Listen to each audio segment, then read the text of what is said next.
to the Scene Snobs Podcast. It's empty, Gail.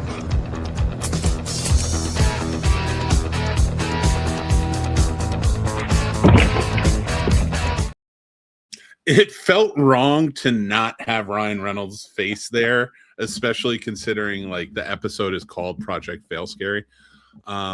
It's fitting, and I think it's right. It is right. It's goddamn Ryan Gosling. Like best actor? No. Fun actor? Oh absolutely. Yeah, 1000%. Generational talent? Perhaps not. However, impressive and will always be remembered by millennials. Absolutely. Always, especially for those beautiful, beautiful teeth. Oh, yeah. I was going to go all the way back to Murder by the Numbers when he was making the cover of National Enquirer for banging Sandra Bullock. Oh, my God. That's right. He did date Sandra Bullock. I remember them. I was working at the movie theater when that movie came out. Oh, yeah, buddy. That had to be 25, 26 years ago. Yeah, it was like 2000. Because it was the other guy from not Brad Renfro. Walk Empire. No, Brad Renfro. Murder by Numbers, 2002. Okay, so yowzers. Yep. Michael Pitt. Yeah, he was from Michael Pitt. That was it. Boardwalk Empire. Yeah, this was not a great movie. No, I give it a solid 4. But whatever. Good for you, Ryan Gosling. But he's all in love with this girl, Eva Mendes. He's got Eva Mendes. I mean, Mendes.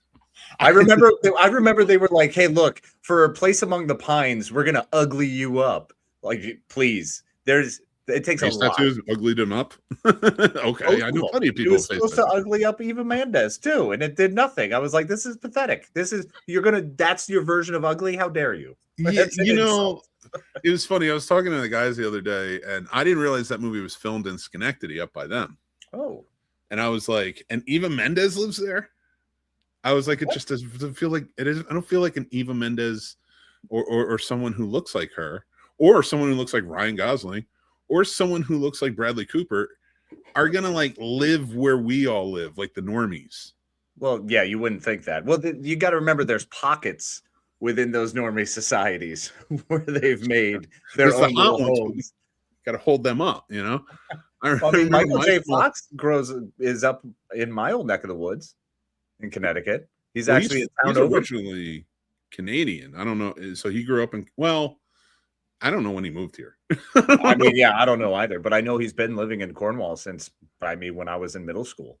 So he's been. Oh, he was a star then. Yeah. Oh, I thought you meant he started there. No. He decided to go there. I get it though. I mean, it's Connecticut. It's beautiful. It's a lot of things. Beautiful is one of them. It is, unless you go to Hartford, which we've experienced, which is a little less beautiful, but all the pink shorts you can imagine. The home of all of the lawyers who voted for Donald Trump.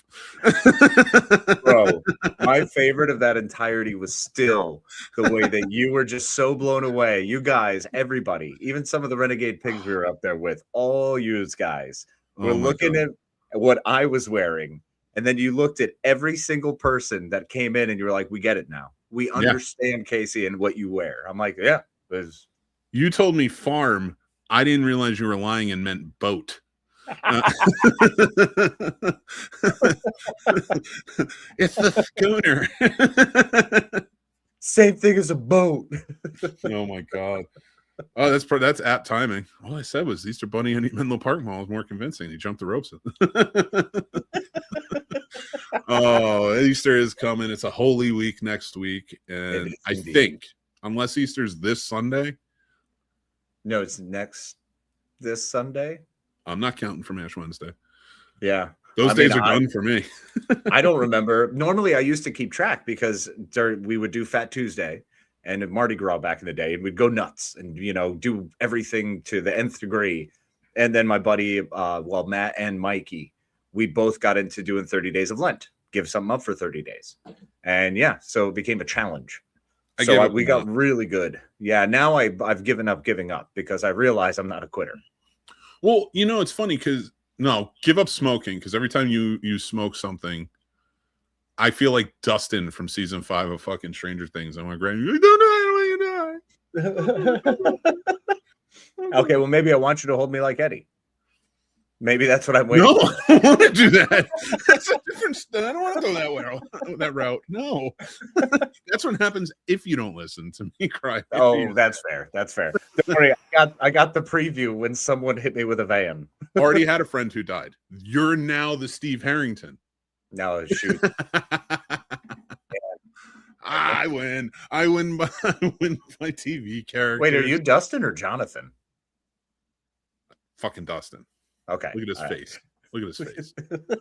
Well, you're way prettier than that. Jonathan isn't pretty. Yeah, but he's English too, so it's Yeah, that's fair. I mean, anybody who has an accent, I'm immediately a sucker for. You know what? I'm working on Peaky Blinders right now, so the British aren't my favorite. I can understand that. There's a lot of dialects in there.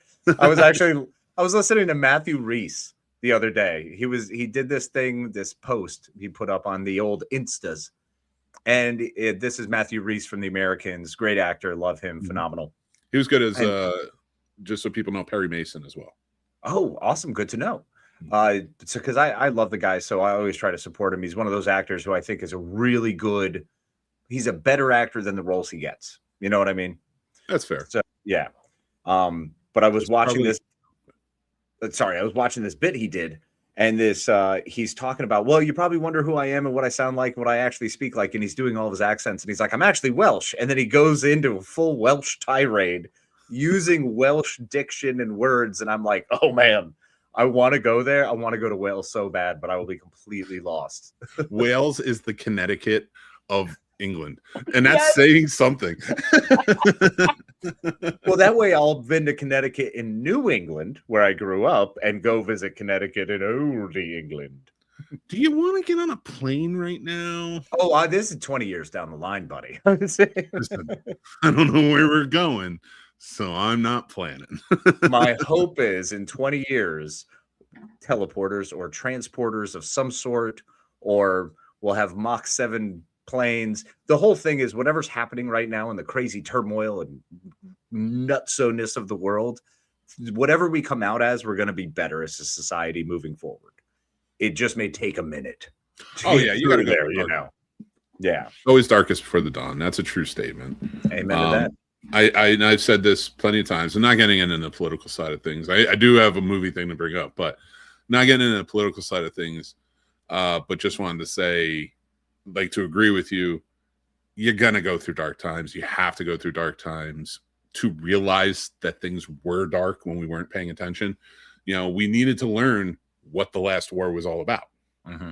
We needed to learn about everything that was going, we needed more people to learn that Reagan was a piece of shit. Nixon was a piece of shit. Bush was a piece of shit. I mean, a lot of them did some really messed up stuff, man, and put us behind and had us living in a different position. I think it's part of seeing that kind of class society versus what do we actually hold as valuable and important. And I think we're about to start having really great conversations across the board about what's really important. So, how about protecting kids first and foremost? Well, protecting kids, fuels, where are we going, trips, traveling, who are we making our connections with? There's a lot of just societal things that are going to start coming out of this. And I'm excited to see that. We need a federation. I was getting ready to do next, because we need a federation. How did we get the federation? World War III. Well, first had to have World War III. And no, first the eugenics war. Well, yes. So we're probably and then World War III, and then nuclear holocaust. I don't want to go that route. Let's just get to this point where we're all a federation. I think there's a lot of us who agree with that. I think there's an understanding that would be pretty dope, and I think we are steadily approaching that. I have hope. But I always do. I'm an idiot. I'm a hopeless romantic, and I always have hope. I always try to believe in the best of people. You know me. I look at it this way. You know how people are always freaking out, like the second presidency, and they're like, "Oh, the purge is coming. The purge is coming." Do you realize why the purge is not real? Because murder bad? No, that is not why it's not real. If anything, that makes it seem real in this country. It's not real because it's predicated on the idea that if we were allowed to break the law, we would immediately turn on each other. Well, yeah. I never believed that. No, and I'm not saying there wouldn't be crime. But if you tell everyone in this country who's been pissed off for 26 years that they can just break the law, I don't care who you're sending out in their masks and all this other stuff. We're burning this shit to the ground first night. This whole thing is done. Like, It's like, well, that didn't work well. I would go in with the intent of being like, I'm going to join this mob and we're going to absolutely, strike it against the man. Why are you getting near the museum? Stay away from the museum. Everyone out of the museum. And I become like the defender of the museum. like if we did a purge, I feel like it would make 5 years ago look like what they say, a fucking carnival. Yeah. A peaceful moment. Like, because it's not going to stop there. Nah, never. And it's going to be the people. This is what they don't realize is go ahead and start the purge. You're getting the French Revolution. Yeah. And there's no Napoleon who's going to teach us not to.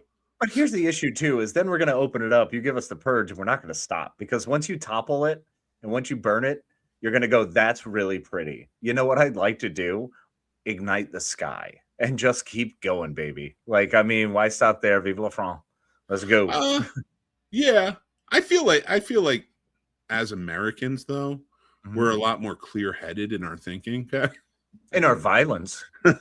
We're very clear in our violence. No purge, federation. That's what federation. That's where we're going. But nobody's going to know that anymore because Star Trek's gone. Which is incredibly disheartening at this point. There's about to be no new Star Trek in production. Yep. I actually am okay with it. I would rather Star Trek go away for 5, 6, 7, 8 years than be corrupted. Okay, look, there's issues with this because of where it stands, where it lies. Star Trek is fundamentally at its core, it is what an ideal utopia would be. Because we as humanity have come so far past what we've done behind us. We have no more wars, no more infighting. We're working together as a planet to work with other planets and then continue to grow and explore and discover. And we've created a society post-scarcity where we can actually embrace the best parts of ourselves, and what we desire and long to do is available to us. We're no longer fighting and clawing and scratching for mere dollars. To just try to scrape together a life and try to one-up one another with these things. They won't matter anymore. And we can actually go spend time doing what we love and what we want to do. Agreed. So once we reach that point, there's no... That's fundamentally what it is at its core, though. That's what Star Trek is. It's where do we go when we figure our shit out? And that's kind of the situation that I feel like we could be approaching now from a political world current standpoint. However, to not have Star Trek around sucks. It's fun. It's entertaining. It is the idea of the best of us. It is the lofty goals. It is trying to set ourselves apart and above and trying to be our best selves. And that, when that's not around, I feel like we're not great. There are struggles. It's good to have that. Now there's plenty of Star Trek that's already existed now. So we have a lot. We don't need a lot more right now. If they want to give us a movie here and there, sure. We've gone through the droughts. We've gone through the dark times. I mean, Enterprise into nothingness for a while. Not until the movies came out.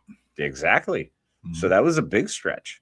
So I think, this is okay. It's currently owned by Paramount. We need to not have it owned by Paramount Skydance. See if it can get on a different platform. Fundamentally, what Star Trek as a show is and what the showrunners and the fandom want it to continue to be is not the kind of programming that company is currently putting out or looking to put out. So it's kind of weird, man.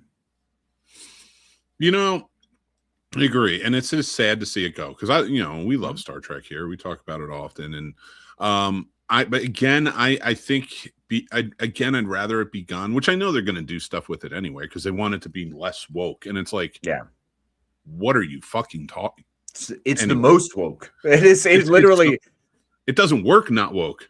It talks about breaking down the very society we're living in right now. Yeah. There are so many ship in a bottle episodes or just bottle episodes where it literally talks about, oh, that's funny because you're from the past and we don't have money anymore. We don't live this way anymore. Here's the Bell riots. Here's the, oh gosh, when in DS9, when they go back to San Francisco where it's the slums. There's so many, like it's just a complete takedown of what we currently are living in that is being ramped up, by the way. So it's always nuts for me when we get into this. If you remember, Khan was a competent, effective dictator tyrant. Yes, he was. He was amazing at it. Yeah, he was not a stupid orange moron. No. He actually achieved it, and he was still wrong and lost. Yeah. Because he was a Fox News host who had bombs, man. No, he was charming. Yeah. He I was charming. He could have gotten my pants. Absolutely. I would have totally banged Khan. Are you kidding me? Ricardo Montalban. No, gee. Only with the chest plate, though. I'd have to. Yeah, he did not live up to the first episode. Oh man, I love it though. That we have so much, and I'm willing to wait. But here's the thing: we've seen so many shows that get corrupted over time. They reset though. Look at Doctor Who. Disney took it over and royally fucked it up. Yeah, they beat it with a stick, man. They just smashed it. I get the idea, the agenda of the woke idea behind it. Like, I don't feel like everything needs to be. I never felt like they needed to make Doctor Who more woke. Yeah, it's already pretty wide out there, man. Like I think that's the thing where stupid people get caught up. They're like, oh, they're trying to make it more woke. No, they're dumbing down the wokeness for you because you're not getting it. If you just watch like Star Trek or Doctor Who, even Star Wars to an extent, some things, they're very woke throughout the entirety of it. And they have very clear messages. Most of the things we do, Lord of the Rings, all of it, any of those books, they all have those messages. But they realized they weren't getting through to you dullards.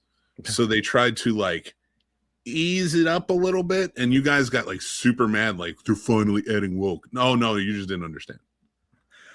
I think it's being able to say that. I think it's funny because it's true with so much of it. I mean, Star Wars is the ultimate punk rock. We're cheering for the rebellion, which is going against the most powerful force in the universe. You know what I mean? So it's like those correlations always blow my mind. Like, what movie are you watching? What television show are you taking in? Like, what do you? How are you seeing this? Do you think you're on the side of the orcs and the Urukai and those of the steel and destroy the land and crush nature? Drive out farmers, remove people from their take away natural resources, strip the land. Like, those are all the bad things. Yep. And yet somehow that's what we're proliferating currently. And such a large group of people clamoring for success. It's like you literally sound like orcs. You sound... they do. Yeah, for sure. 100%. And even like the plastic face lady who's hiding certain files came out and said something about like living here being a citizen is a privilege, not a right. And I saw that and I was like, stupid. I realize you never read a fucking book. Those are hard. I know. I want a book. It's a book. Why would I read the book? I mean, the Constitution's like a 20-minute read. It's very simple. It's not hard at all. You're just too stupid to understand the words. Oh, you have 20 minutes? Fucking blonde-haired Skeletor reading the Constitution would be just a funny YouTube video. I don't know. The Tao is up to... Oh, sorry. I don't know what the Tao's up to. I'm not very good at it. Anyway. Don't fuck with my Trek is really what the message That's is. yeah. Let's get back on Trek. And I like it. It's very good. But I digested that one well. I love Star Trek and I love what we've had. Am I excited to see the Kurtzman era end? Yes and no. It's been mixed. You know, Discovery took a little while to find its feet. And I think when it finally did, it got so good that it made the previous stuff better for me. I've only seen the first 2 seasons. Oh my gosh, you're destroying yourself for not seeing 3, 4, and 5. They're brilliant. I made a deal a long time ago. Oh yeah. Yeah. Let's watch them in order. Yep. You're still watching them in order. I am. I'm on the movies now. See, there you go. But it's phenomenal. So the fact that Kurtzman did that was great. We obviously Strange New Worlds was a revelation for us old Trek fans. It gave us next gen fans everything we wanted in season 1 and traditional classic fans. But then in season 2, it got goofy because it could, it got a little more fun. There were more light episodes, which is different when you have a 23 season series versus, 10 season series. You feel it. It's all much more impactful. So I still enjoyed it thoroughly. It was great. It's damn near perfection in my opinion. I'd argue it's probably one of the better old school, and I realize we can catch shit from the original series, which I love, but I think it's better than the original. I think the original is one of those magical historical points where you can't go back and safely compare it. Don't give a safe answer. No safe answers here. Strange. I think it's unfair. I think it's unfair to do that because am I going to go back and watch the original series ever again? Absolutely not. Am I going to go? You got problems, sir, because every episode's a banger. Single. I'll go back to the 10 episodes I love that I want to see, and then I'll watch Wrath of Khan and I'll watch Search for Spock because I love those 2 movies. And that's pretty much what I'm going to watch of the original. Oh, and 6 because Hamlet Klingon is the best. Shakespeare. Yeah, I mean, Jesus. You know what my problem with 3 is? I'm glad it exists because I needed Nimoy and Spock back.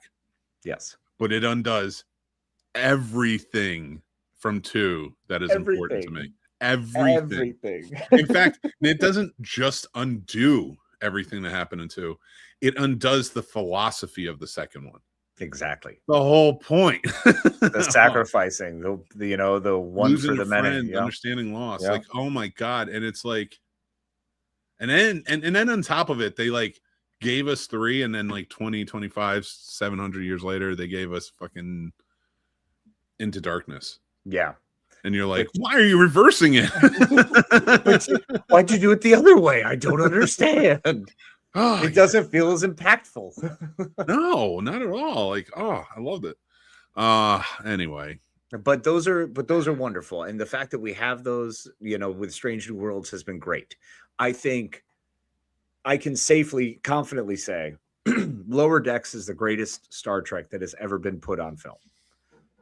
It is my all-time favorite. Really? Absolutely. It pays homage and does everything perfectly to love and respect in the first season, just kind of mocking and playing and poking fun at what we love as Star Trek. No. And then it turns around, and by season 3, you're like, well, now I want to see these characters progress. What are their careers going to be? They are a legitimate crew. They grow from being what's supposed to be like a Family Guy-esque, silly, funny kind of thing. And they become a crew we want to see succeed and grow and get promoted and move forward. Like, they become a crew. So the Cerritos is real. Yeah. In the extended universe, this is a real thing. What did you think about the live action duo showing up in Strange New Worlds? Fun? Yeah, those old scientists, great episode. Absolutely love that. The fact that we get Jack Quaid and Tawny Newsome, I think it was funny that they had tried in the first season of Lower Decks, they're almost the same height.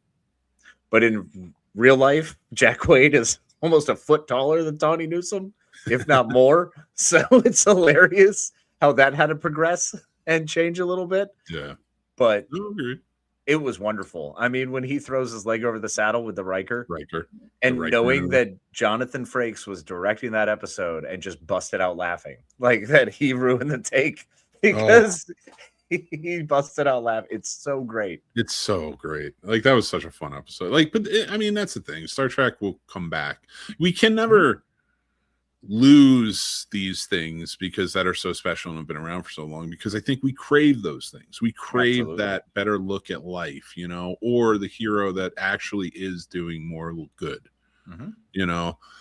We may live in a different world where we're darker at times, things like that, but these shows show us who we are. Like, even like when you watch like an Andor, you watch Andor and it's very, it's very visceral at times and hard, but there's so much, like, it's built around hope. Right. It's inspiring as fuck. But then the beauty of it is you can jump into Rebels, you can jump into the Mandalorian, you can jump into the Holy Trilogy, and the hope is still there, but the tone changes. So you can, like, you don't have to, and it is very much like living.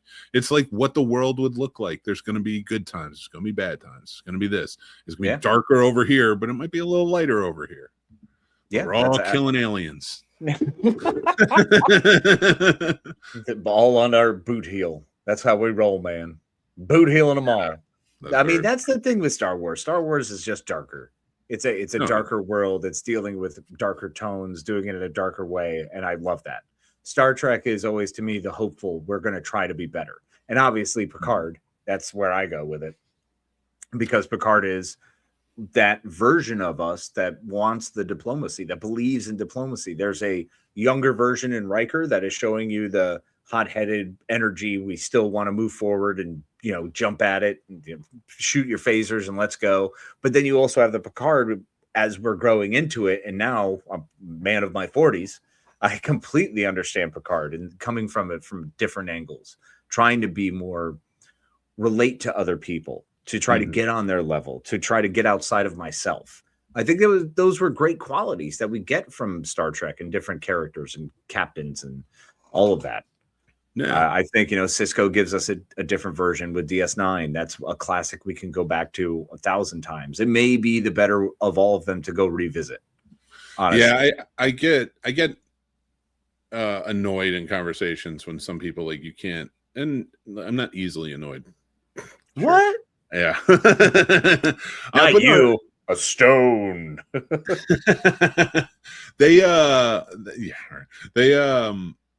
A lot of people complain about, like, why was Cisco this? Why was Janeway like this? Even, like, Picard gets a bad rap for somebody who wasn't a thinker, kind of like storms the castle. Whereas, like, he was always constantly trying to think his way out. Always. I mean, Kirk did too. Kirk thought a lot more than people give him credit for.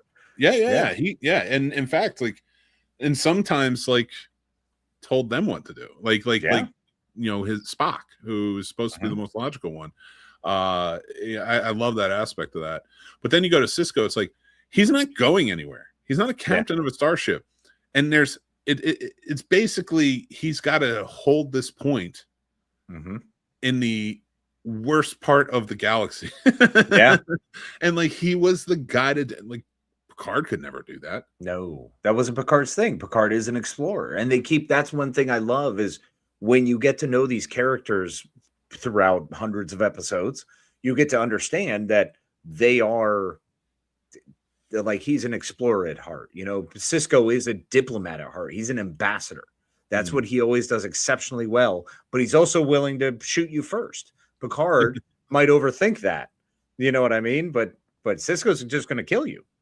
Cisco's going to commit genocide if you don't listen. I mean, if necessary, Janeway will absolutely kill you. She's the most deadly of them all. Like, whenever he fires first and then comes into the question. Every time. Like, when people are like, well, Janeway's just a chick, so why would I want to watch her? I'm like, she was the meanest captain, guys. She was brutal. She kept an ensign for 7 years. Yeah. That was legitimately supposed to show her as a captain. That wasn't supposed to say that Ensign Harry Kim sucked, because, I mean, he was pretty good. He helped keep them alive. Yeah. And I think he died once or twice and came back. Not quite like Tuvix, but we're going to have to wait on that one until we get back home. Don't worry. Be fine, Harry. You'll be fine. Yeah, Harry, look, you're definitely going to get like a pip and a half from being out here, I'm sure. I can't do that here because I don't have that power. Meanwhile, she's like, hey, Belana Torres, great job on that engine upgrade. Here's a pip. I'm pretty sure she upgraded a couple people. She definitely promoted a few out there. Oh, 1,000%. I bet everybody got promoted on Paris. that goddamn ship. I'm pretty sure Paris even got freaking promoted, like on the show. Yeah. That's so messed up. It's so and you know what would be even funnier is if as she's pinning on his things on him, she's just looking at Harry like it's just so mean. It's why are we doing this to him? That's your level of dictatorship you get there. Yeah, like that's your authoritarianism is like pure authoritarianism. Promotion. Yeah, you can't do shit about it. Or that's their version of it. So you have her, then you come around and you have Pike with Anson Mount, who's great. I love Pike. What do you think about Pike? Great. Pike is awesome. I've always liked every iteration of Pike, even the one in the wheelchair. Yeah, who didn't say shit. He didn't do much, as beat, I believe. Yeah, it was just. But hey, listen, he told his old stories. I like Jeffrey Hunter though. I liked him in The Searchers, so I'll take him in my Star Trek for an episode or two. Hey, he was good, man. He was absolutely good. Anson Mount though, Anson Mount, special. Oh yeah, he might be the best captain. It's been hard for me to put someone above him as much as I love Picard and I love Kirk and those two back and forth. I mean, Picard always edges Kirk for me. Cisco is my wild card because I do love Cisco. Janeway's wonderful, but she was so brutal that I'm like, that's not my style. That's not who I would want to be. Anson Mount is exactly who I would want to be. Although I do love that they show the fact that Kirk had more of the aggressive nature versus, the ultimate diplomat in Pike, because that's really what he is. He is the Boy Scout, the ultimate diplomat in Star Trek. So yeah, I don't know. Maybe it's too much for me. Picard being kind of a hothead once in a while works. Saves lives. That's true. You can be a real asshole sometimes. Yeah. I will say, I think the best captain ever in Star Trek is Captain Jellicoe. He's the greatest of all time. The man knew how to run a starship. He could break it up into 4 shifts, and it works. They might get tired, but whatever, babies. That was my favorite. It was like, he has us running around the clock in 4 shifts. I'm like, do you know how many days are how many hours in a day it is there? Right? You're doing okay with those. 4 shifts? Like, there are businesses trying to cut down to 1 shift. Yeah. And get away with what they can. Like, you went from 3 to 4, and that was too much. And he did make, Counselor Troy stop wearing dresses and get in uniform. I mean, that was the 2 episodes for me where it was like, it made me disgusted with Riker a little bit. Riker actually fails in his job in that episode, or in that 2-parter. What Chain of Command is what that one is. Yeah, really good, great ones. He's hissy fitting the whole time. Well, because he's whiny. He wants his space daddy. Space daddy isn't there, and he's like, this is bullshit. Well, not just that. I felt like he wanted to be the captain, but we always heard that Riker is a great, commander in a sense. Like, he always came up, like, he listened. He was always loyal. I mean, they did a whole episode where, like, he wasn't sure whether to be loyal to his first captain or Picard. And that was a very big deal because he's like duty and service. And then Jellicoe shows up, changes a few things. Let's be realistic. He changed a few things because he knew how to deal with the problem better than anyone. Right. Especially with what they were dealing with. That's the other thing is Riker still wasn't big picturing at that point. No. Then he smugly made him like ask nicely if he'll pilot. Yeah. In his robe, nonetheless, like, you piece, like, and listen, I love Riker and I love Jonathan Frakes. Don't get me wrong. He's amazing. Yeah, but like, if we ever talk to him again, I have to ask him, like, do you think Riker was a piece of shit in those 2 episodes? Because I do. I want to know how he played it.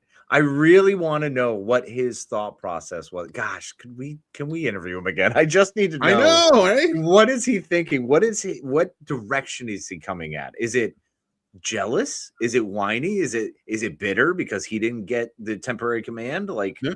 what's going on? But it still makes no fucking sense. Like, they were using the ship for a diplomatic purpose with the Cardassians. So what are you mad about? They're bringing a captain on board who knows how to deal with the Cardassians. He's knows dealt with them. Yes. He's dealt with them. So it makes sense. They're going to pull him in as the captain. He's going to make the changes that will work within this. Yep. And be ready.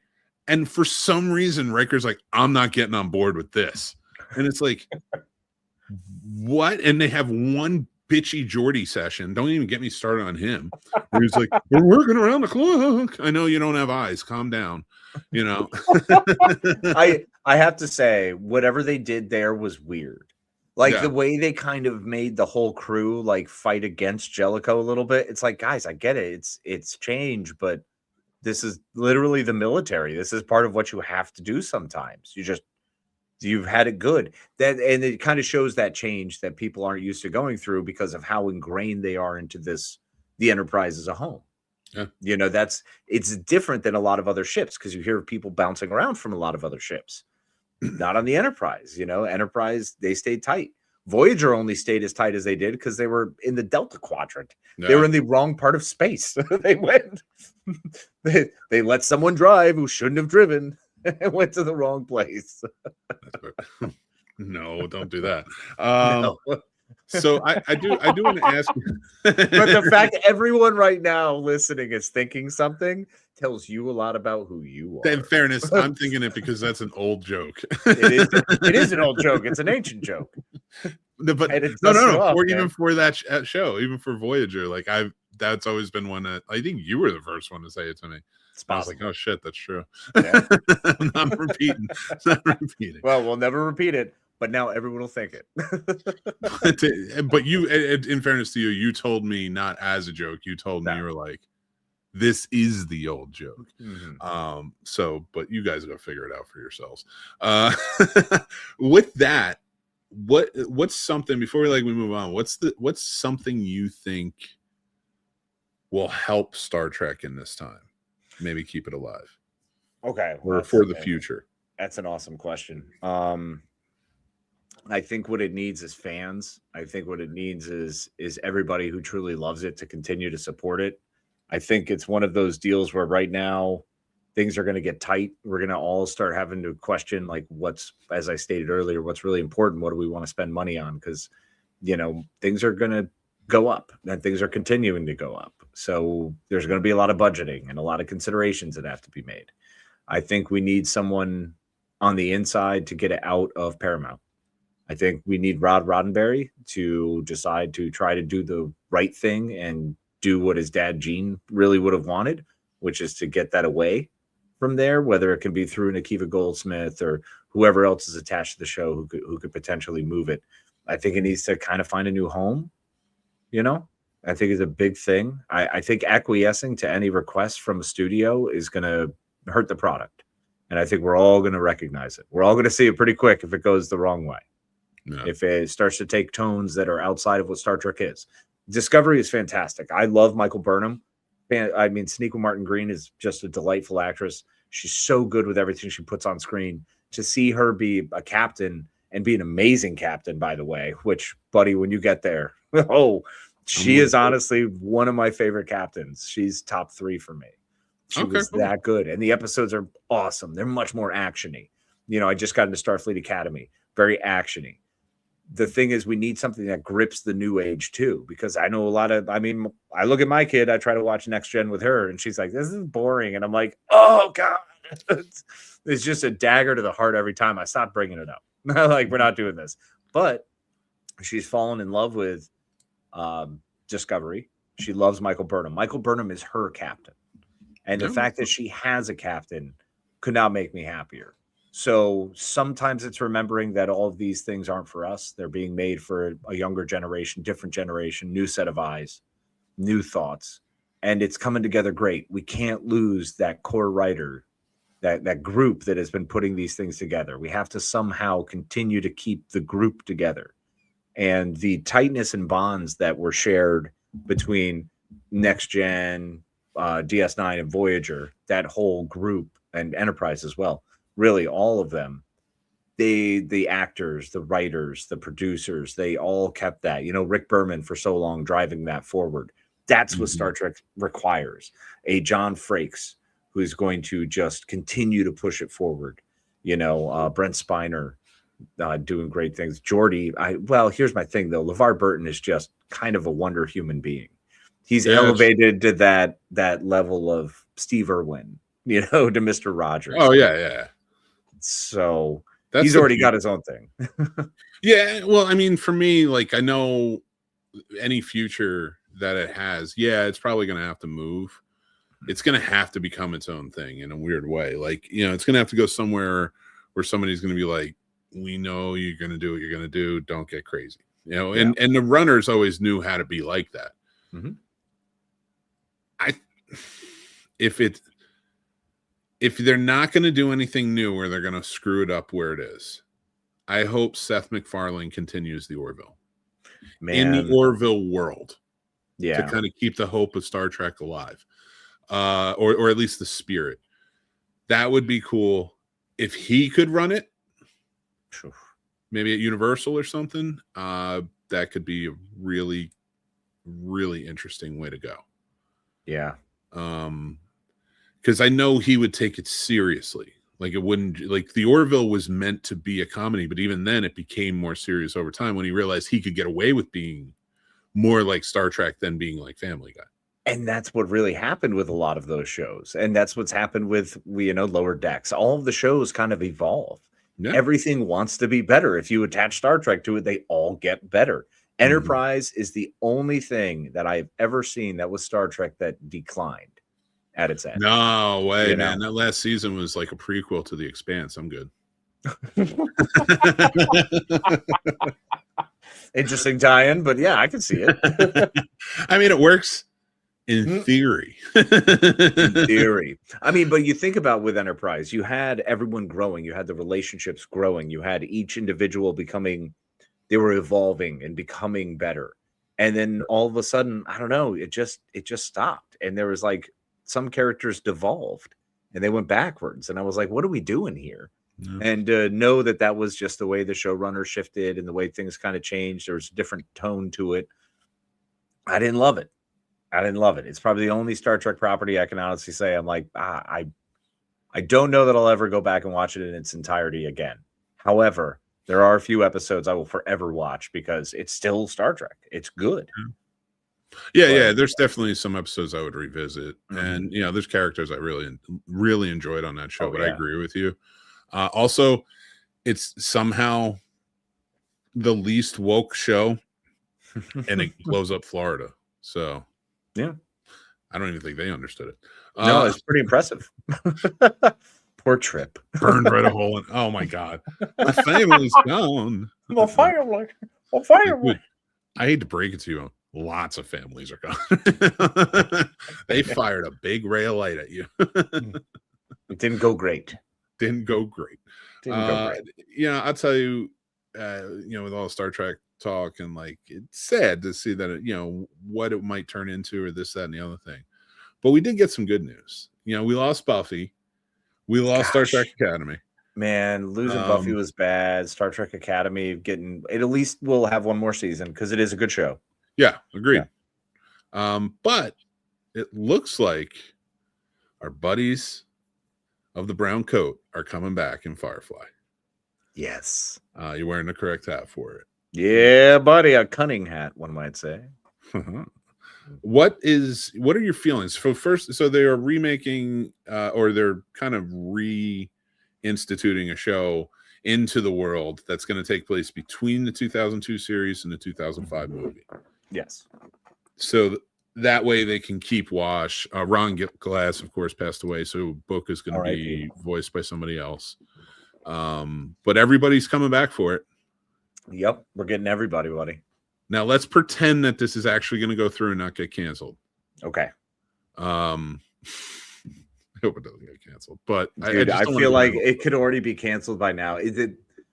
We have been burned so bad between all of the things that have hit us as millennials, through all the crises, through all the crap, through all the government shutdowns, through all the stock market crashes and the market destruction, and this great recession. You can't hurt us anymore.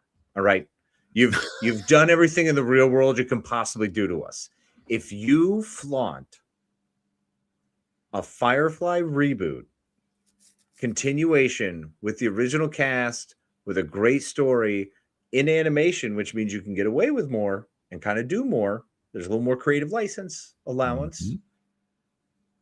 And this gets taken away. I don't know how much more I can take, bro. I may just have to cash it in, sell every poster and comic book I own, just be done with it and be like, that's it. I'm out of the entertainment game. Forever. Welcome back to the Scene Snobs, where we talk about woodworking. Yeah. I would absolutely be like, oh, that sounds really good. Would you like to make a bird house with me? I built this shelf. Oops. Looks good to me. Oh man, that would be the most boring hour ever.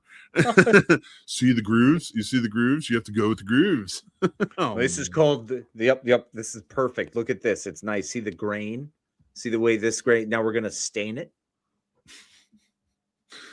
We quit entertainment and we become a bird watching podcast. I'm in. I'm absolutely in. Don't knock bird watching. It's amazing. Not you, but like world. Bird watching is pretty solid. It's been a lot of fun. I've been doing it with my son.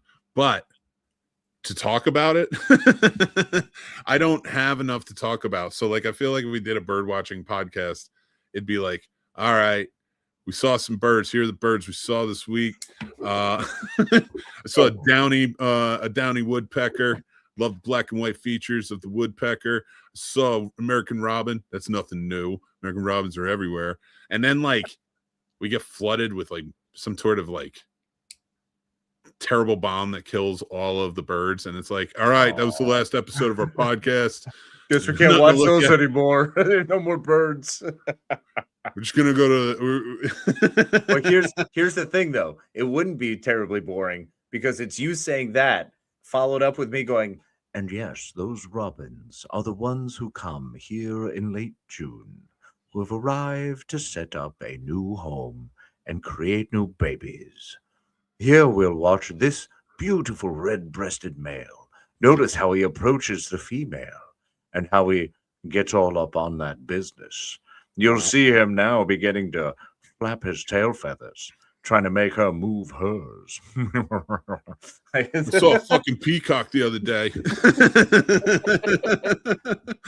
you go like real cool about it. And then I'm just like, yeah, saw a fucking red robin. There's no such thing. Well then, what did they teach me in school? It's funny because there is no red robin. There's it's no red robin. American robin. It's the American robin, the red-breasted American robin. Same thing. Yeah. See, there you go. Look at you. All right, buddy. All right, buddy. That Merlin app helps me, like, because it senses all the sounds and then like tells you what they are. Oh man, I found some good ones. I saw a blue heron the other day. Oh god, this is turning into a bird watching. I saw one of those the other day as well. They were fantastic. It was actually fully splayed out. He decided to take off. He took a little running start, which is funny because I don't know if you're familiar with those legs, but the way they're built on a double hinge is that. So I feel like bird watching completely acceptable sport, not sport, but like hobby, right? Endeavor. Sure. Endeavor. Yeah. It is. I enjoy it. I would even call it a hobby. Well, it is. And it's also a nice way to meditate because you're just hanging with nature. What's a hobby like bird watching? That's not okay. I mean, girl watching would be one. I mean, like, let's not go to the dark places, like nothing with kids or anything. That's no. I'm saying if you're like, I mean, I don't know, a bad hobby would be like anything you spend way too much money on and get nothing back from. Like maybe if you're like a strip club regular. I have a pair of mesh shorts. We can go. Yeah, we check it out. I think I've got some gray sweatpants, so I could be on my best behavior.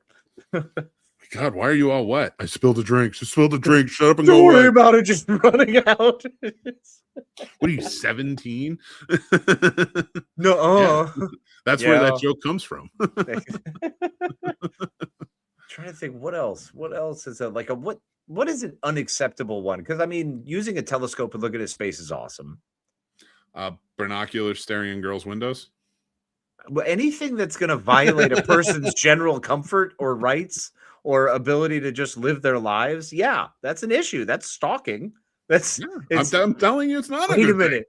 I'm not on the side of it. Is it okay to be a bird stalker? And yet, is that? Are we endorsing now you're bird throwing stalking? me for a loop. Am I allowed to look at these birds? I don't know. Depends on what they're doing. Not in their nests. Like if they're out just flying around, I guess that's fine. But no nest watching. You know what would be a terrible hobby? Is trying to find out if mermaids are real. Well, yeah, you gotta spend a lot of money. That's scuba equipment. No, you don't. Think about it. You just What, have to a one-time jump? You have to keep pushing people into the water, and if it doesn't work, you know it's not. You know they're not a mermaid. You've just got like a book of incantations. Like, all right, Mary, you're gonna be this one, and then you read it. Book fall. Didn't work.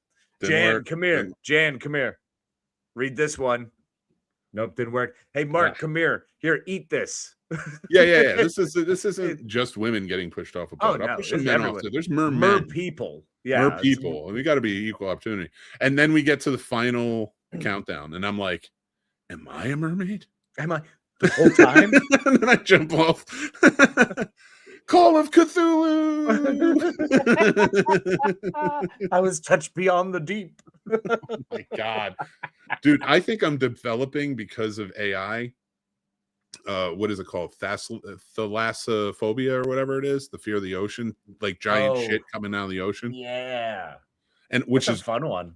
Not really, because like Godzilla is like one of my favorite things on the planet. And I don't want to lose sight of watching those movies. Well, you don't have to. Look, here's the joy and the beauty of something like that happening. If it happens, you won't know because you won't care anymore because it'll have happened. I don't know, man. You are not going to be lucky enough to be riding his head up, bro. I hate to tell you. No. And those spines are going to shred you to pieces. You're dead. You're dead. I want death. If giant monsters from the deep are real, I'm fine with going. I'm afraid of medium-sized monsters in the depth because then I feel like I could fight them and I'd probably just get ripped to shreds. And I may win, but nobody wins. We're both dead. You know what I mean? Because I'm in their zone, buddy. That's why I don't like the ocean. Like I'm cool if I'm on a boat in the ocean because I'm like, even footing. But when I'm in the ocean, I have a legit, I know what I'm at my chest. You know what I mean? When I'm in the ocean, I am aware that water is up to my chest. And I'm like, yep, could you imagine being up to your chest and all of a sudden just like not far away, a head pops up?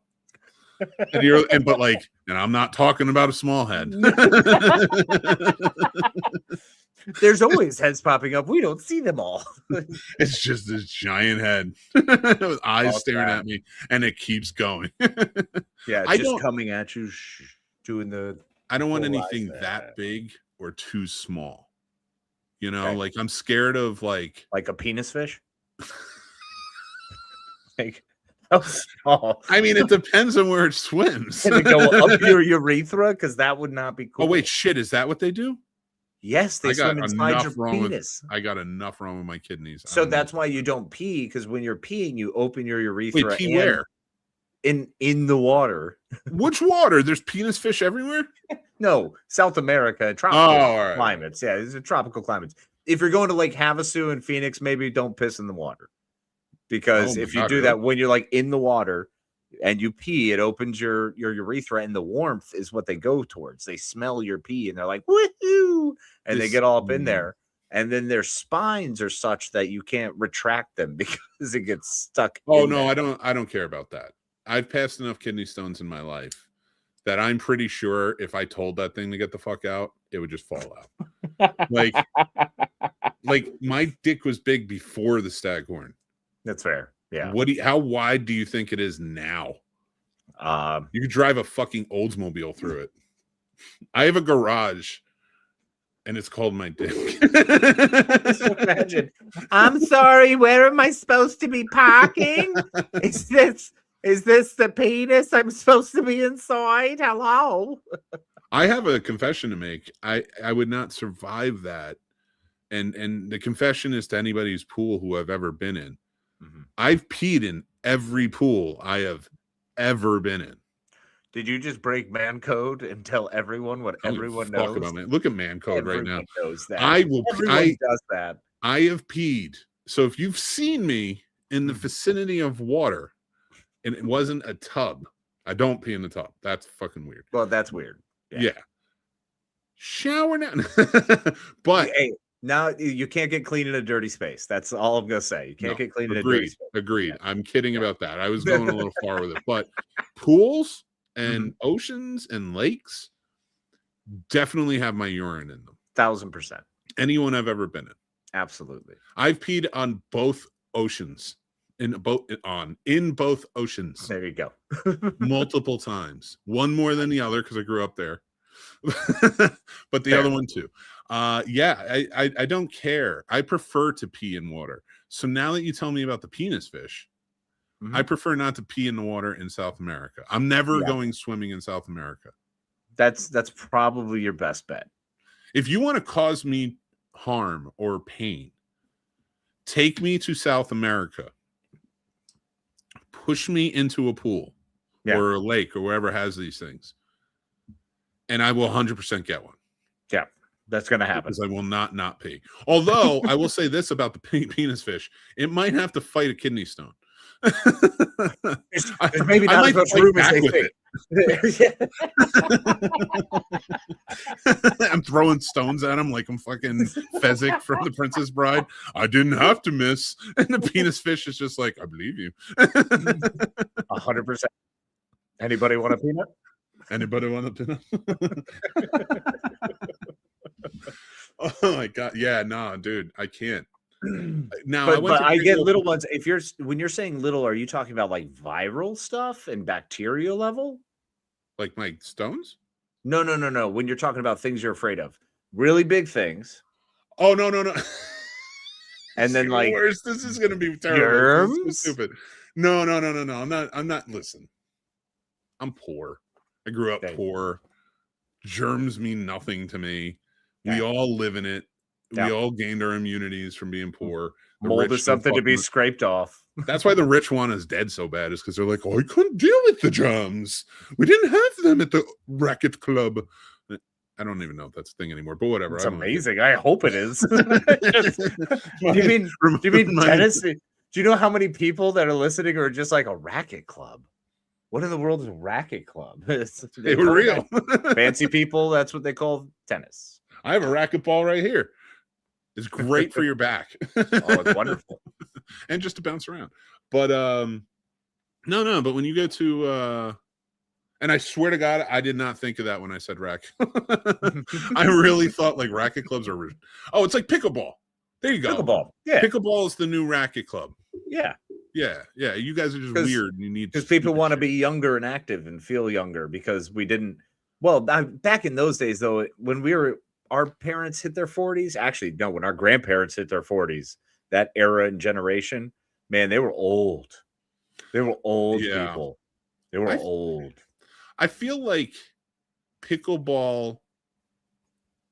I'm not saying the sport is bad or anything. I'm not like, because I don't know enough about it and I don't want to put down the actual sport. Yeah. But I feel like it only speaks to people who are too lazy to be good at tennis. Or people who are too stupid to be good at ping pong. Okay, I'm gonna say from my heart, my soul, as someone who plays pickleball, you are correct. All right, 100%. Because there you go. I in no way have access to or ease of playing tennis with anyone else, so I'm not going to do that. And it's wiffle ball. It's a wiffle ball that you're just smacking around with a paddle that's essentially a racket paddle. So if you think people who don't want to be, it's too lazy to do racquetball and too old to do tennis because tennis is a bigger court. So you cut the court in half and then you go half the speed of racquetball. That's your game, baby. I'll play tennis with you, but you have to hit it to me each time. I no guarantee. Well, then I'm out. Nah, because here's the thing. I would try, but after about the fourth time, and anyone who's ever tried to play tennis with me, teach me tennis, they all will attest this. After about the fourth time, I feel like I'm Andre Agassi. And of course, I should be able to hit the ball like this and immediately get frustrated that I can't. It would be funny because you would be hitting it to me and I'm like hitting it back to you. And we'd have like onlookers come up and be like, wow, this is a great game. And then you'd be like, oh, really? Watch this. And then like you'd hit it like a little bit off to the side. And I throw my racket down like McEnroe. And I'm like, you piece of shit. We were playing a game here. And that's what I love about pickleball because it's that. But I'm playing it with my daughter. So as a dad, we must somewhere within our hearts and souls defeat our children. There's a weird pride thing that it's for no reason. I let River win all the time. But when we get into certain activities, pickleball is one of them. I'm like, oh, I have to beat you. Like I have to win. And then she gets mad when she's not hitting it right. And I get frustrated. It just turns into this thing. And I'm watching my child do what I do when I get frustrated. And I'm like, oh, you poor thing. Oh, life is going to be hard if we don't nip this in the bud. Listen, I can't. I have two sons. At least you have a daughter who loves you. I have two sons who want to compete with me about everything. And like they're in all types of sports. And I was playing basketball with Tommy one day and I'm like, I'm not losing. I can't lose. My knees don't work. I have a wound on my leg. My feet have neuropathy that has destroyed any type of feeling other than intense pain at all times. And not to mention my back, my shoulders, my everything else. Yeah. And I was like, I'm not losing. Oh, and I'm super fat. So I'm not losing to my child. And we were playing one night and he was like, we'll play to 3 or whatever. And we're playing. Not letting him. I'm not doing it. He's running into me. He's hitting me. He's elbowing me. I'm like, whatever. And then like I score 2. I'm going to get my 3rd. I'm coming down. He's like on 2. Like it's game point. And like he comes down and he hits me in the arm and knocks the ball out. Because I didn't call any fouls. I go, foul. And he's just like, what? And I'm like, yeah, you hit my arm, man. Hit my arm. I need that foul. I'm not losing. I'm not losing. I will lose to him as he gets older. I do not believe that a father needs to beat their children in any way, first of all. Ever. Yeah. In any way, but especially in the competitive nature of a sport. Mm-hmm. I feel like you have to set a bar. I feel as fathers, you are for everything that they're going to go through in their life. You are like almost the first level boss they have to get through. Yeah. And like something like losing a sport to me, they might lose it the first time, the second time, the third time, whatever, and work for it. And when I see they're really getting better, that's when I'm like, okay, they're going to win. And I'm not going to do anything to take that away from them. But I feel like when it's like stepping into anything for the first time, you got to let the first level, but you've got to be okay with losing to the first level boss so you can get better. Yeah, I think that's a great point because that's essentially what it is. You are their bad guy. You are the thing they have to overcome. You're the first in line who is always around. I beat River in video games and playing soccer and all kinds of different things. But then there's also the joint stuff you can do, like we throw the lacrosse ball. Well, we do that together. We're not shooting at each other, doing anything crazy. Just going out for a throw. But sometimes when she gets competitive, she likes to show her ass a little. She likes to, I'm fine with losing, and I try to teach her how to be a decent loser. It's her shitty winning that bugs me. But so when it's the crappy winning that hits, that's when I'm like, oh, now I'm going to show you. Because now that's the thing. That's how I taught it. Mm-hmm.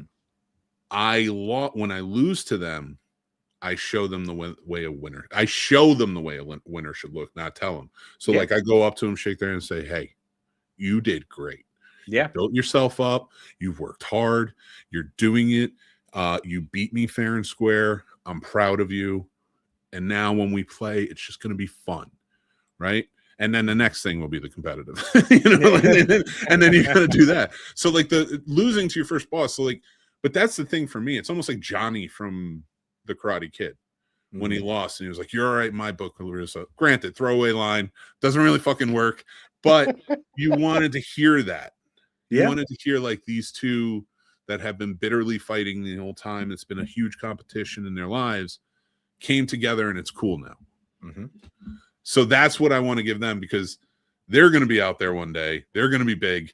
They're going to be competitive, and I want them to be gracious fucking winners. I think you and I have also sat them down and made them watch all of the movies, and we will continue to instill all the movies and the characters we love that embody the best parts of humans and what we think that is and how to be best.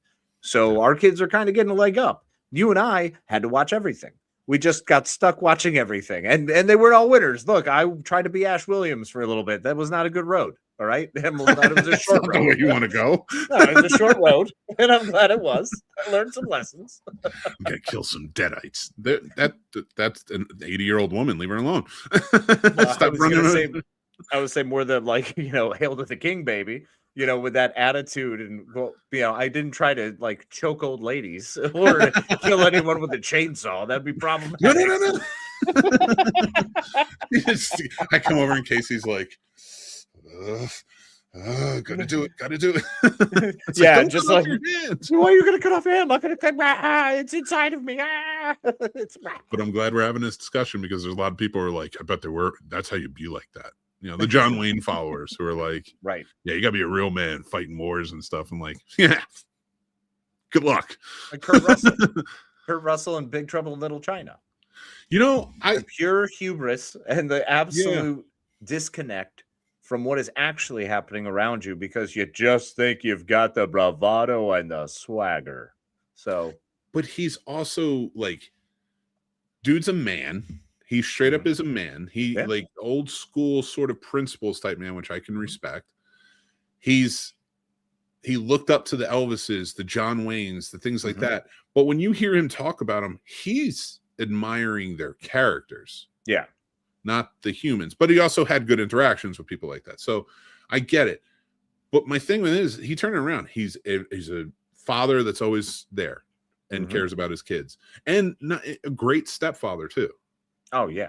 To come in and like the fact that they all love each other so much. He dotes over his wife.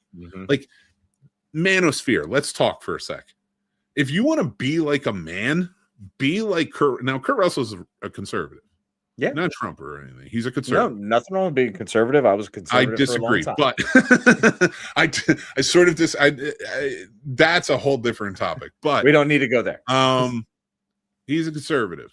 But he's a principled human being. Yes. But he loves. He shows love. He shows emotion. He shows he doesn't mind being funny.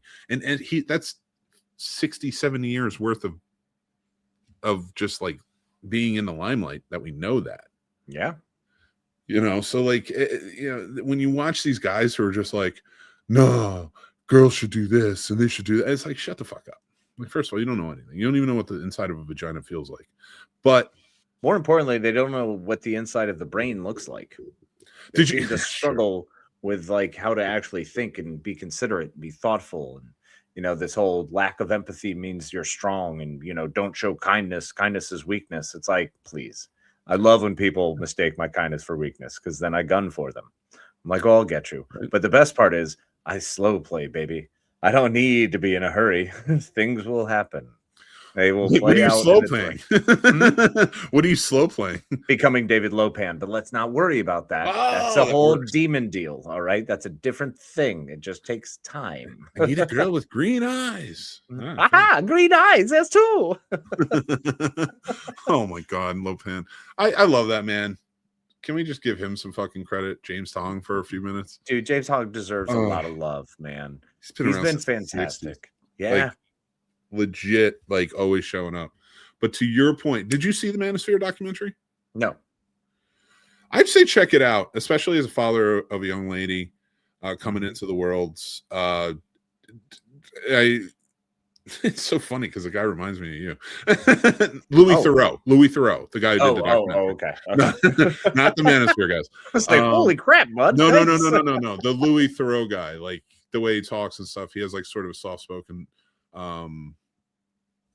manner about him, but he also has a confidence and that speaks with authority on the things he knows.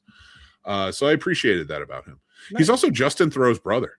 Well, I figured Thoreau's not a common name, so that's interesting. Yeah, it's not one that you throw away. It doesn't just get thrown around. I'm gonna throw over my. No, I don't know. Yeah, I'm throwing it back to you. Fuck you. You always have to get the last one. I'm like, this, you know what it is? I abandoned it. It's like, this sounds stupid. I'm not going to say it. Yeah. And I shouldn't do that. Nope. You got to commit. You got to commit. Commit to the bit. You got to commit, man. If you don't commit to the bit, what are you doing? You're wasting all our time. That's 100%, dude. You're making half a joke. And you know what half a joke is? A bad story. That's true. That's true.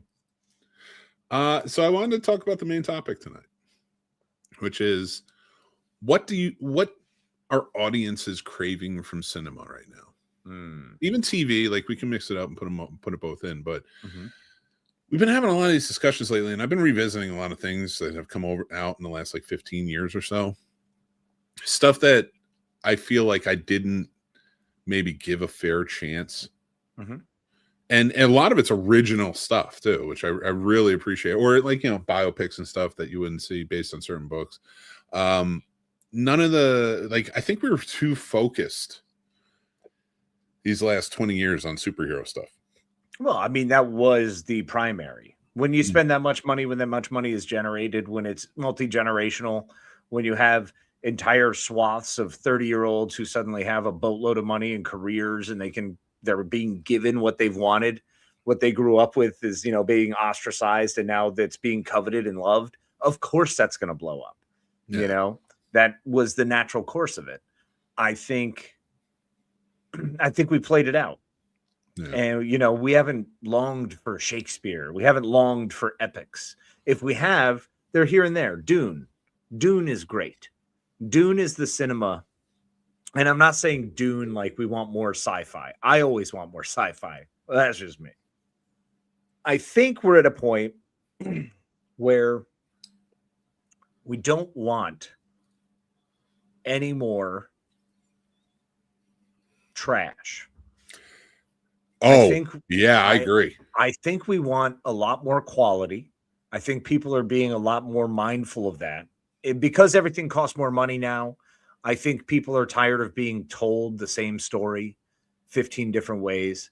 I think people want a new version of the story, twist the story.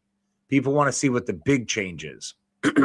I think we don't want as many, I didn't see that coming moments, the gotcha moments. I feel like on the whole, we're kind of past being gotcha'd because our real world is gotcha.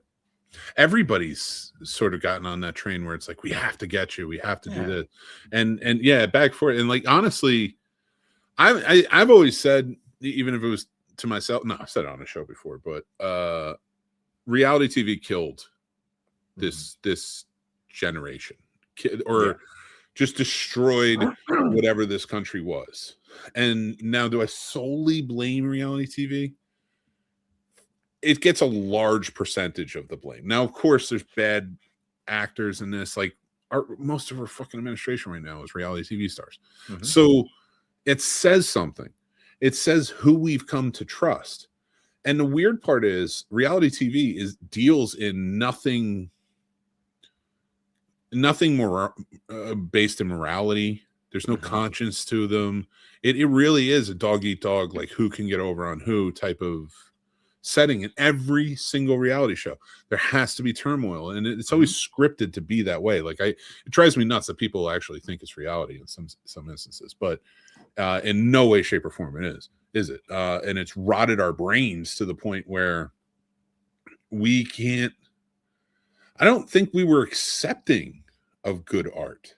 No, we were being scratched with a dopamine hit of voyeurism because it was automatically by engaging in reality TV. It's already us getting into a window into someone's life without having to be there and risk stalking charges or trespassing issues.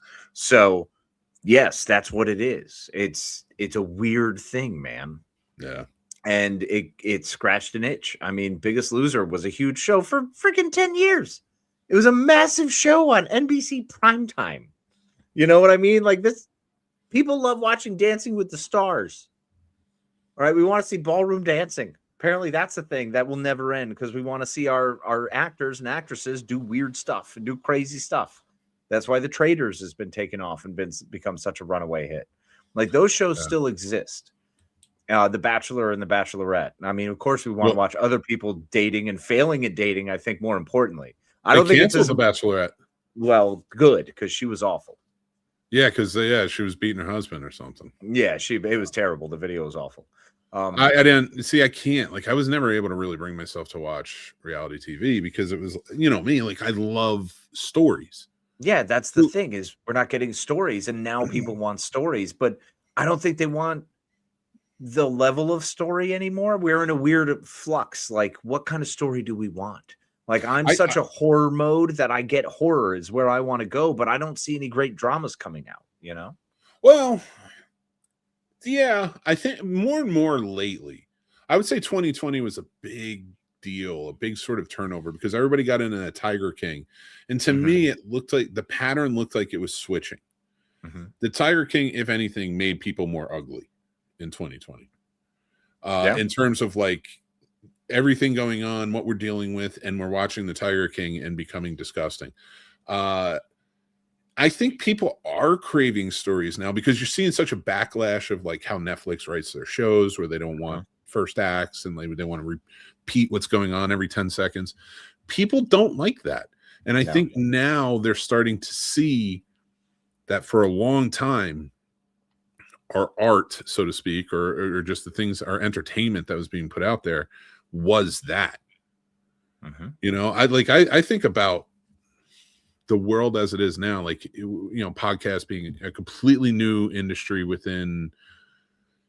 in that realm right now. Like, podcast has been around forever, for a long time, but like for the past 5 or 6 years, it's blown up immeasurably. We know that. So, and there's too much of it. It became like the new reality TV because influencers became the new reality stars. Right. Exactly. It was the new level of reality moving to your phone of being actually real. And yet, even that reality is not always reality. Over 80% of them are all lying about it, making shit up. It's trash. But we love our trash. And it's easy and accessible is another big thing. It's one click away as opposed to, wait, I have to go to this different site, create a new account, do this so that I can support maybe a small film. Or maybe support some local stuff that's going to be on a live stream. It's not as easy to get to. So that's part of that. That's why cinema is struggling, is because it's not as easy to get to. It costs more now. Everything else costs more as well. So it has moved back into that realm of, I can't stick with my once a month movie because even that costs too much now. Well, how do you feel about what Ryan Gosling said the other day? He said that it's not our job as the audience to save the movies. It's their job to create things to go to the movies for. Correct. And I love that because I do think that if you, as a film fan, and this is a personal feeling because I never want to see the cinema go away. I always need this to exist. The cinema saved my life as a child. Like being able to escape what I was growing up in was so nice. And it was so and I'm not just talking about watching movies. I'm talking about actually going to the theater.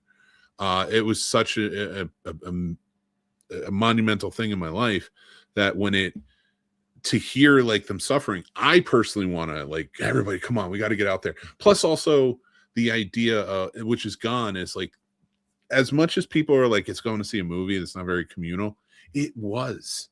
Yeah, it we all absolutely walked was. outside and talked about the movies. Yeah, and it was such a great moment. Well, because, let me sorry, finish this point, because I was going to add to that. I think my biggest issue was, for a long time, those movies weren't worth talking about when you got out.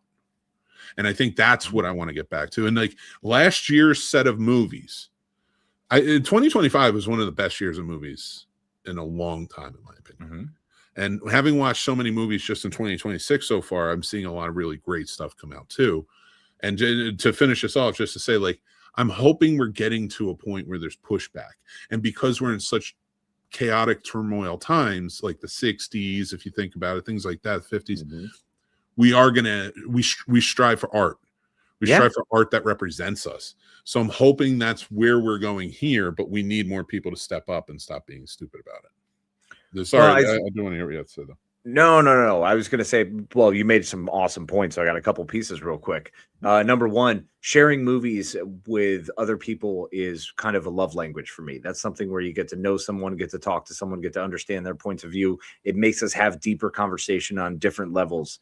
And sometimes those conversations are more difficult to kick off. And yet with the movies, I've always been able to find my people through that. And it was through the talk about it before, hang out afterwards. There was those conversations. And you're right. There was an era where all of a sudden there were like 5 years where it's like I'd leave the movie theater and be like, okay, yeah, I'll see you guys later. Yeah. Like it wasn't really worth sitting around much afterwards. I hear, working in this and doing, working with other film critics and such, like for me, I hear a lot of younger Gen Z era and younger talking about, like, I don't really watch old movies. I'm just not into it. And a lot of people get mad about that. And the film lover in me kind of is like, come on. It hurts. Like I'm trying to preserve these movies, but that's why I do what I do with those classic film reviews and Does It Sucks and stuff, is because it's like, if anybody who's younger is coming in and trying to look for movies, maybe this, like, it's not a cynical thing that I do. Like I'd never try to review with like a cynicism. I'm trying to come from a place of like, I may not have liked this, but I appreciate it. And I appreciate that. Here's why. My problem with people complaining about younger generations not wanting to go back is we haven't given them a reason. They're burned out by the stuff that's coming out. They're seeing brain rot constantly in the mainstream.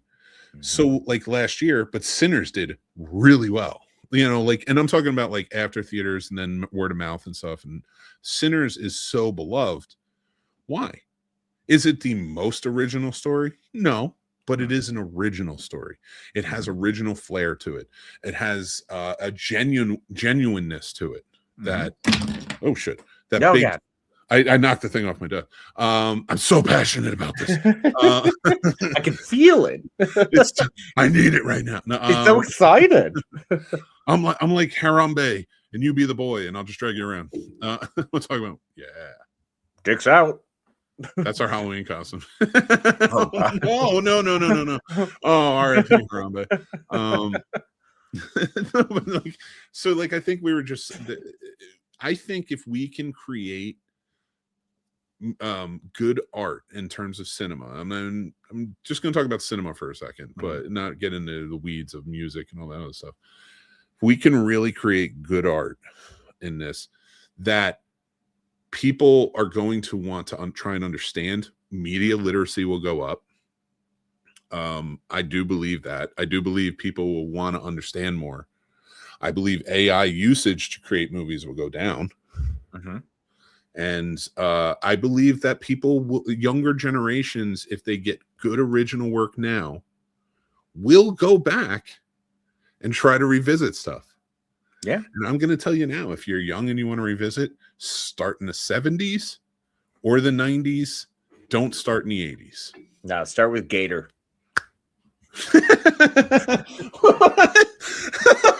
Why?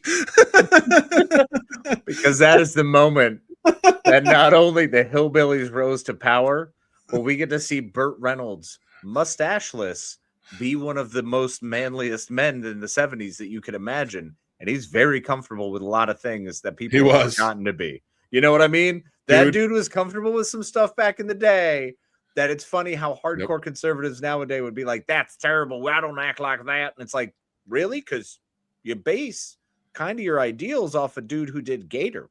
I feel like everyone in the 70s, everyone, Casey,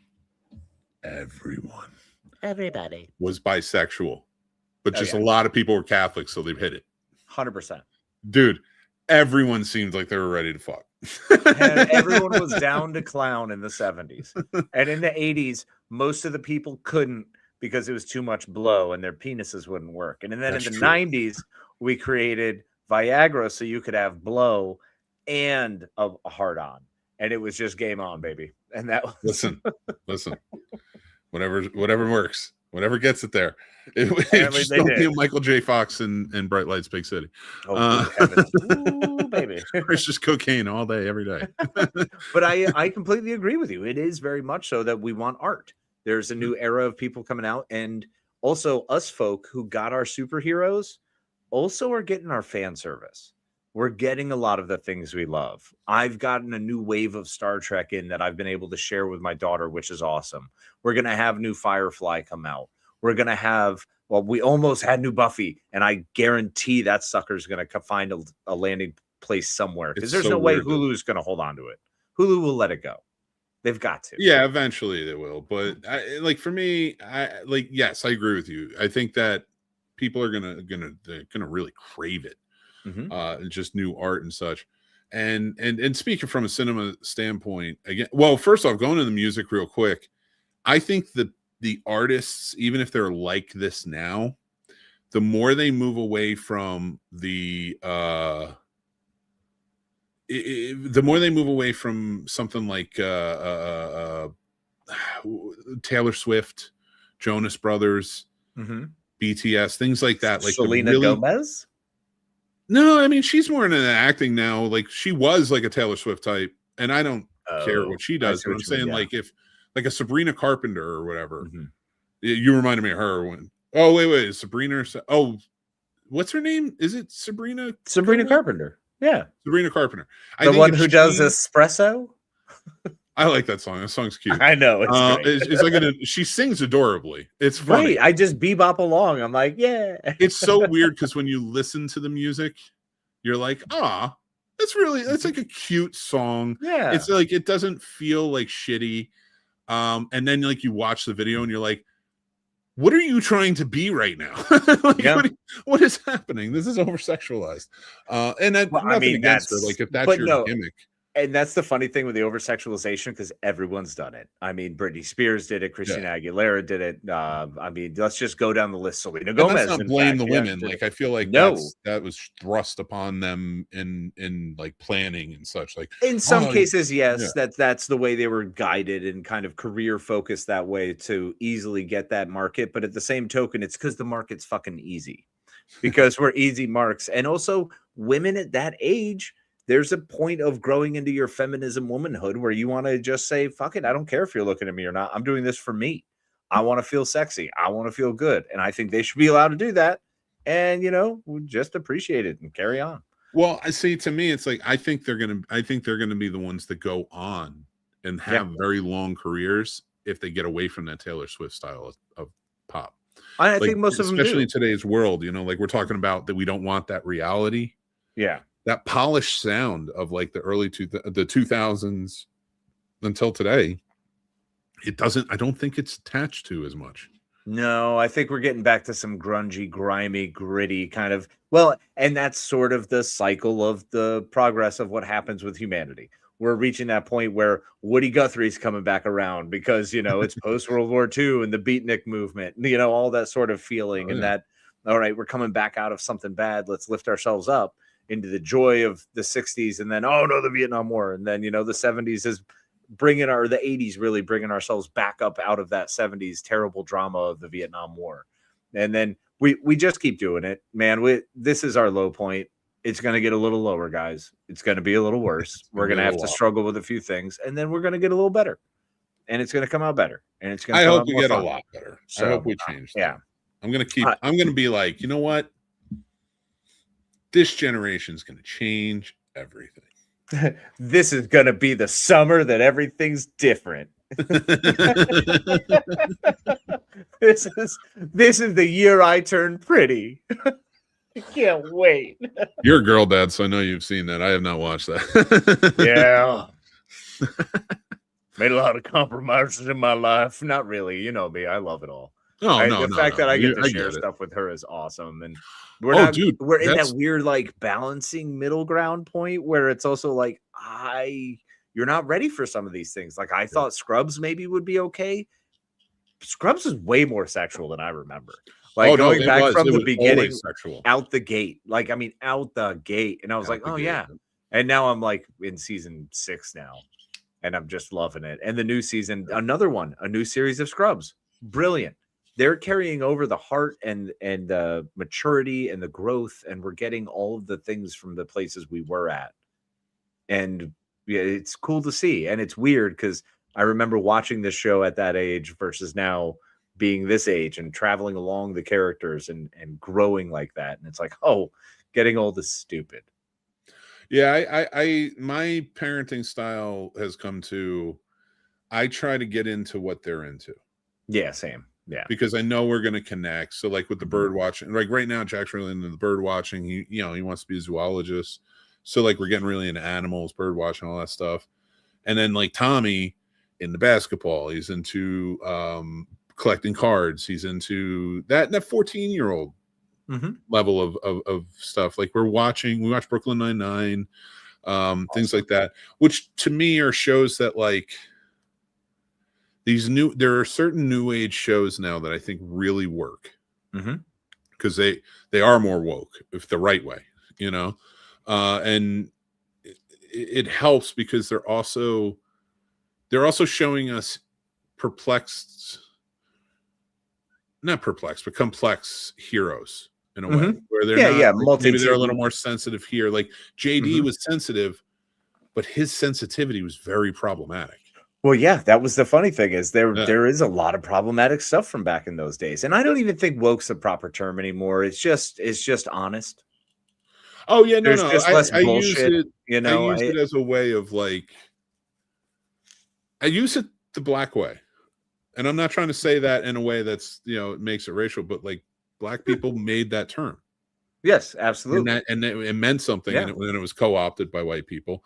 And so when I say like actual woke, I'm like not what like Britney's doing. You know what I mean? Like Britney, typing on her computer or on her TikToks. Yeah. Like, can you believe the coffee costeth much for white girls? Like it's like, shut up. All right, that's not what I'm talking about. But like, no, I get it.